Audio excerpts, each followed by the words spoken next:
This next question, a group of astronomers at the VLA, and if any of you cared to look that up, you would get something that seems not at all related to it, but a couple down you will find that it stands for the Very Large Array.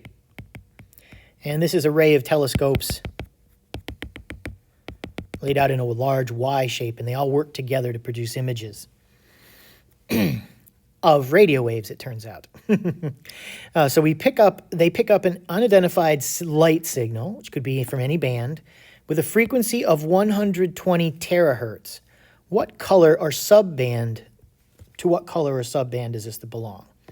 Well, we basically need to find out the wavelength because our key is in wavelength. We have our frequency 120 terahertz, which tera means 10 to the 12th. So 120 times 10 to the 12th hertz. And that is 1.20 times 10 to the 14th hertz. To get the wavelength, we use our formula V equals F lambda. We have a frequency. We want the wavelength. So lambda is V over F, which is 3 times 10 to the 8th, all over 1.20 times 10 to the 14th. 8 minus 14 is minus 6, so times 10 to the minus 6. And 1.2 goes into 3, 2.5 times. So the wavelength is 2.5 times 10 to the minus 6 meters. 2.5 times 10 to the minus 6 meters. Looking at our table, 2.5 times 10 to the minus 6 meters. We need it, if we're going to use this table, we need it in nanometers or micrometers.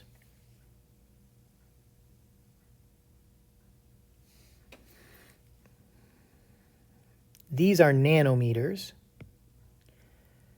all the way down and micrometers up above. And nanometers unless stated otherwise. So let's put those in nanometers. Put it in nanometers. All right, so 2.5 times 10 to the minus 6th meters times 10 to the minus 9th nanometers per meter.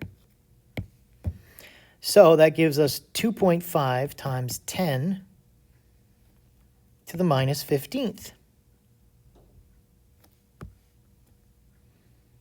In terms of nanometers,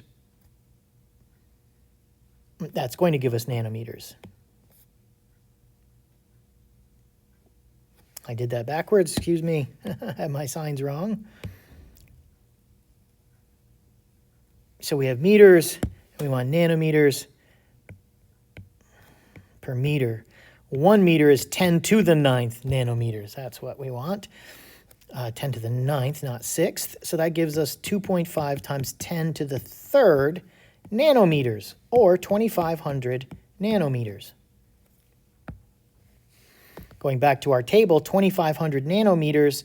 Oh, so we can see it is not any of these. It's not ultraviolet or visible. So we're looking to be somewhere in the microwave range. So let's put it in micrometers. And if it's 2,500 nanometers, it would be 2.5 micrometers. Because if we have 2,500 nanometers times 1 meter per 10 to the 9th nanometers times micrometer per meter, 1 meter is 10 to the 6th. So 10 to the 6th over 10 to the 9th is 10 to the 3rd on the bottom, so we're dividing by 1,000, which is 2.5. Going back to the table, 2.5 micrometers, 2.5 microwave meters, 2.5 micrometers is shortwave infrared, SWIR.